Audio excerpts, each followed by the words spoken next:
bem-vindos à nossa Neoclass de hoje.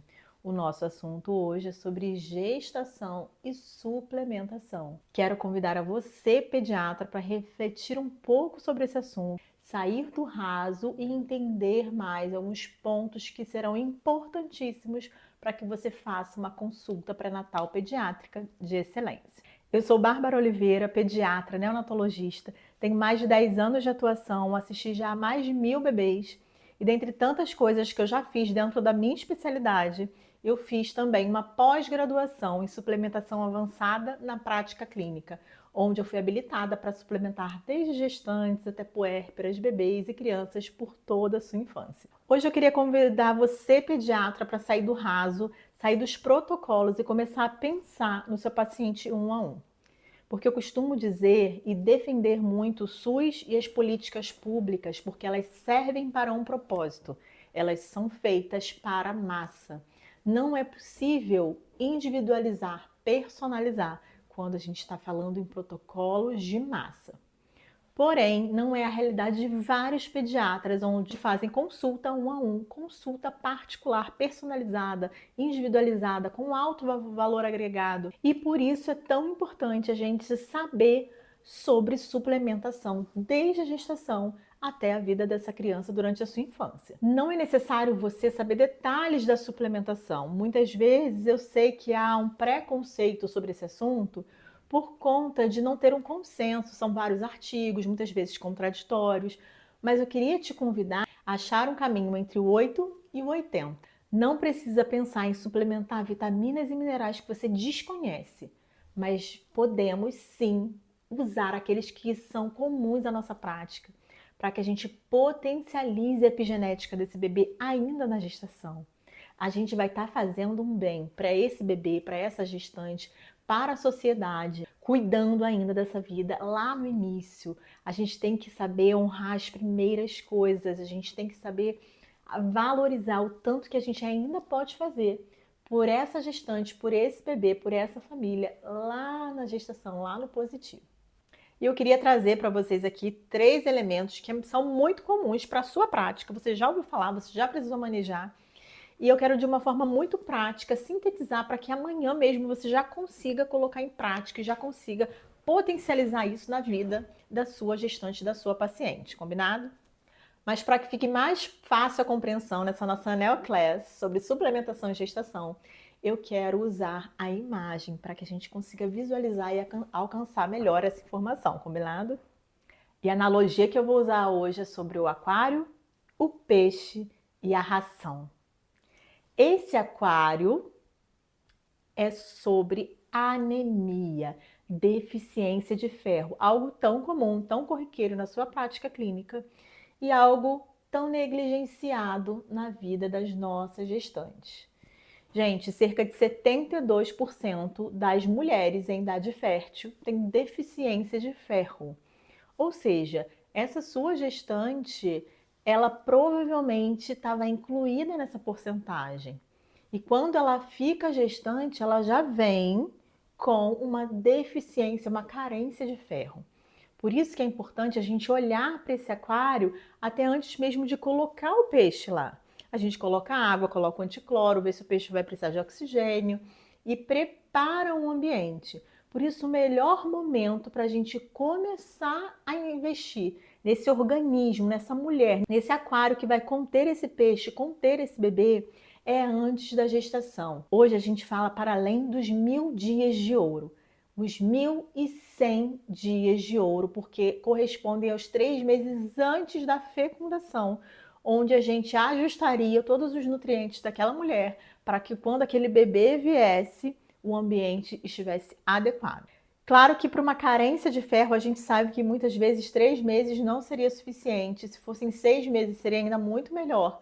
Teria tempo da gente compensar e ajustar o que foi perdido. Mas já dentro de um bom cenário, 3 meses seria ótimo. 3 meses antes da fecundação, quando a mulher está pensando em engravidar, a gente já ajusta esse aquário, já ajusta essa anemia carencial, que é algo tão fácil, tão barato, tão prático e tão negligenciado. Agora falando sobre esse peixe do aquário, eu queria contar para vocês um termo que se você ainda não escutou, você vai escutar, que se chama individualidade bioquímica. De uma forma prática, é assim: nós temos gêmeos idênticos que praticam atividade muito semelhante, comem muito parecido, que frequentam mais ou menos os mesmos lugares, mas que, na evidência de uma hipovitaminose D, por exemplo, a gente faz uma reposição de vitamina D para um e faz uma reposição para outro. E quando a gente vai ver, um foi a vitamina D. E quando a gente vai analisar depois, a vitamina D de um deles foi para 50, enquanto a do outro está em 25. Porque gêmeos idênticos, com hábitos parecidos, eles são expostos ao mesma... Eles são eles são expostos à mesma concentração de vitamina D e respondem de maneira diferente. O nome disso é individualidade bioquímica. E é algo extremamente importante para a gente mapear na nossa gestante. A mutação no gene MTHFR é uma das mais pesquisadas e nós já sabemos hoje que tem relação com a dificuldade de metabolização do ácido fólico e por isso a gente não pode mais fazer ácido fólico, a gente tem que fazer o metilfolato, porque 25% dessa gestante não vai conseguir converter. E já temos estudos que mostram essa correlação desse ácido fólico com a incidência de autismo. Autismo que muitas vezes as pessoas falam que antigamente não tinha diagnóstico, agora que tem. A gente sabe que tem muito mais do que isso. Tem muito mais individualidade bioquímica, fatores ambientais, epigenética e um contexto que faz com que o autismo era 1 para 300, hoje seja por volta de 1 para 26 e daqui a uns anos se torne 1 para 4. Então, alguma coisa está acontecendo no nosso meio, que nós estamos metilando, nós estamos mudando a epigenética nesse rumo, nesse sentido. Alguns fatores já são conhecidos, como presença de agrotóxicos, como deficiências de alguns minerais e vitaminas, mas um deles, que é super estudado, se você colocar, pesquisar um artigo científico, colocar no PubMed, você vai ver sobre a mutação do MTHFR e essa correlação com o autismo. Mas não é do ácido fólico que eu vou falar hoje. Esse assunto do ácido fólico e gestação vai ser a próxima Neoclass, não percam, fiquem aqui de olho no canal. Mas eu queria conversar com vocês hoje justamente sobre a vitamina D. Essa vitamina tão fácil da gente manusear, tão fácil da gente prescrever e muito pouco considerada durante a gestação.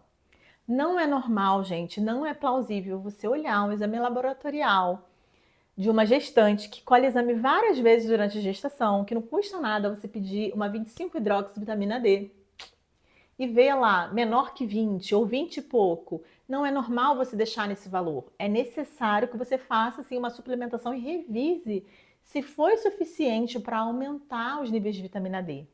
Lá no curso que eu dou exclusivamente para pediatras, eu ensino para vocês os valores, os limites, como suplementa tudo direitinho. Corre lá se você está nesse momento que quer aprender mais, se aprofundar mais sobre nutrientes tão importantes e já tão estudados. Como eu falei, não estamos falando de exceções, estamos falando de nutrientes exaustivamente estudado, exaustivamente evidente na nossa literatura. Então, lá no Pré-Natal Pediátrico 360, eu conto tudo isso para vocês. Mas voltando para cá, amanhã mesmo, quando você pegar um exame da gestante, já avalie se ela tem uma vitamina D insuficiente, baixa. Lembrando que os valores ideais seriam acima de 50. Caso você não saiba suplementar, você ainda não conseguiu entrar lá no nosso Pré-Natal Pediátrico 360, procure um nutricionista, encaminhe essa gestante para um nutricionista.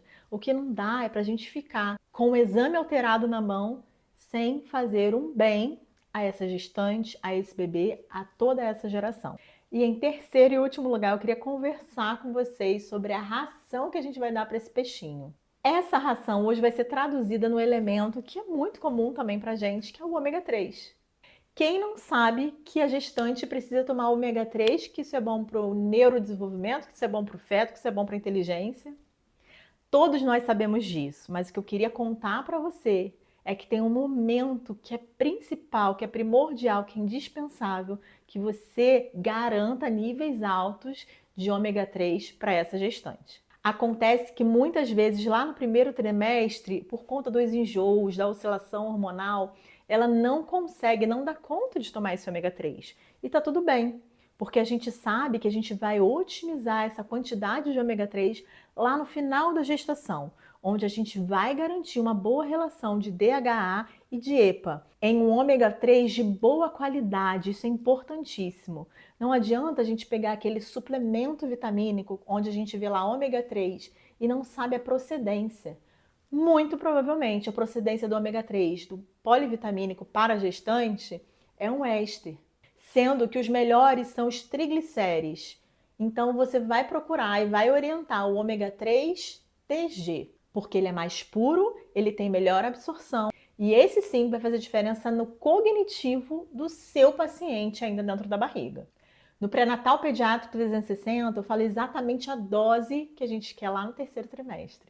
Eu conto para vocês lá, não percam. Se você gostou desse conteúdo, quer que eu faça mais Neoclass, mais assuntos envolvendo gestação, parto, puerpério, se inscreva no canal, deixe seu comentário e me siga nas redes sociais. Meu Instagram é @aprimeirapediatra, @aprimeirapediatra. Eu te espero lá.